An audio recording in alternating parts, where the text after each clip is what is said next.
yang berada di belakang telinga kita, baik di sebelah kiri maupun di sebelah kanan, dan terutama yang dia stimulasikan adalah temporal lobe yang berada di sebelah kanan dan bukan berada di sebelah kiri. Dan seorang wartawan khusus meneliti tentang neuroscience ini, perkembangan neuroscience dalam hubungannya dengan Tuhan. Itu penulis buku ini, itu Andrew Newberg. Dia juga dikenal sebagai orang yang pertama memperkenalkan neurotheology. Jadi hubungan antara neuroscience dengan keimanan kita kepada Tuhan, dengan persoalan ketuhanan. Wartawan itu namanya Barbara Hegarty, melakukan penelitian dan mendatangi, termasuk dia datangi Michael Persinger ini, mencoba helm dia ini untuk memperoleh pengalaman ruhania. Kesimpulan dia, dan itu pernah menggemparkan orang, bahwa Michael Persinger ternyata helmnya itu cuma a hoax aja. Karena dia tidak mengalami pengalaman apa-apa. Emang ada pening-pening sedikit, tapi tidak menyaksikan apa-apa. Boro-boro out of the body experience, boro-boro ada melihat the sense presence, ya. Dan dia rekam itu kemudian. Jadi di seberang sana dia dimasukkan kepada sebuah lab yang kedap suara, apa istilahnya, yang soundproof, dan kemudian di sana tapi ada recorder yang merekam reaksi dia waktu itu. Di samping juga ada mikrofon yang misalkan, kemudian ada Persinger dari luar laboratorium bisa membisikkan sesuatu kepada dia. Pokoknya kesimpulannya ternyata tanpa memakai helm pun pengalaman seperti itu bisa kita ciptakan.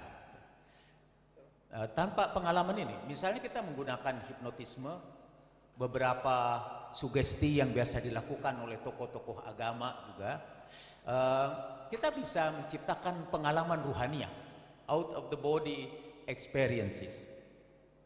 Dahulu ada salah seorang psikolog agama namanya Loiba, dan dia menemukan berbagai teknik untuk menimbulkan pengalaman beragama, ya, tanpa harus menggunakan helm itu.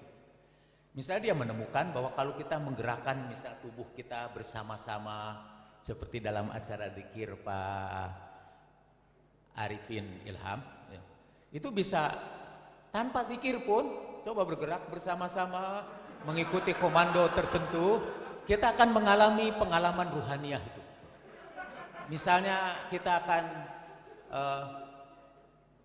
Pak dokter itu yang nanti akan bisa menjelaskan.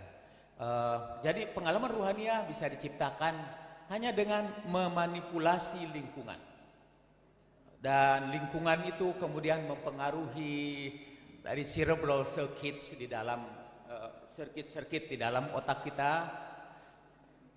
boleh jadi. Dan kesalahan yang paling utama dulu, temporal lobe itu Pak dianggap sebagai God spot, karena disitulah katanya mungkin Tuhan berkomunikasinya lewat itu, atau manusia berkomunikasi kepada Tuhan lewat temporal lobe gitu, sehingga di temporal itulah sebagai God spot. Belakangan diketahui itu tidak sesederhana itu, bahwa pengalaman ketuhanan mengintegrasikan seluruh sirkuit dari otak, mulai dari frontal lobes yang sangat rasional, kemudian melewati anterior cingulate, ya saya tidak tahu apa istilah Indonesia. Sayangnya saya memang literaturnya kebanyakan bahasa Inggris, jadi kalau bicara dengan dokter kadang-kadang saya tidak tahu apa istilah Indonesianya. Melalui anterior cingulate yang ajaibnya itu mengatur perasaan empati, perasaan kasih sayang, dan di situ berkumpul tadi yang mirror neurons, ya, neuron-neuron cermin yang membuat kita memiliki community feeling, perasaan komunitas, masuk basal ganglia sampai kepada thalamus, dan terciptalah pengalaman beragama. Jadi bisa kita lewati pengalaman beragama melalui sugesti-sugesti yang kita arahkan dengan mengaktifkan pada bagian tertentu dari prefrontal cortex, ya, PFC, ya, prefrontal cortex. Dan kita juga bisa menciptakan pengalaman beragama. Saya sedang membayangkan sekiranya saya ini jadi guru sufi, tapi guru sufi bodoh-bodohan, ya. Saya bisa, karena saya pernah mengecewakan para penggemar tasawuf saya itu, karena ternyata saya tidak memberikan pengalaman ruhaniyah yang aneh-aneh itu, sehingga akhirnya jemaah itu pindah kepada kelompok yang lain dan bubarlah yayasan tasawuf saya, ya. Sebetulnya saya tidak boleh membocorkan kejadian ini karena itu rahasia profesi, kan. Mereka mengikuti satu aliran baru. Di Jakarta misalnya ada satu aliran dengan penuh permohonan maaf sekiranya di sini ada pengikutnya yang bisa membawa bapak-bapak dan ibu-ibu kepada pengalaman ruhania within 1 week. Dalam 1 minggu kita langsung bisa melihat Tuhan. Dan mereka memang memperoleh pengalaman-pengalaman beragama. Nah, pengalaman beragama itu sekali lagi bisa kita ciptakan lewat hipnosa, ya, lewat hipnotisme kita bisa ciptakan itu. Dan ada hipnotisme yang kita sebut hipnotisme massal. Saya pernah mengadakan beberapa eksperimen untuk mendorong mereka kepada tingkat ekstasi yang luar biasa melewati sugesti massal dalam sebuah acara, tapi tentu saja saya tidak akan beritahukan acara yang mana. Terus kita juga bisa menimbulkan pengalaman beragama, pengalaman spiritual lewat drugs, ya. Lewat beberapa jenis obat-obatan yang disebut psikotropik, ya.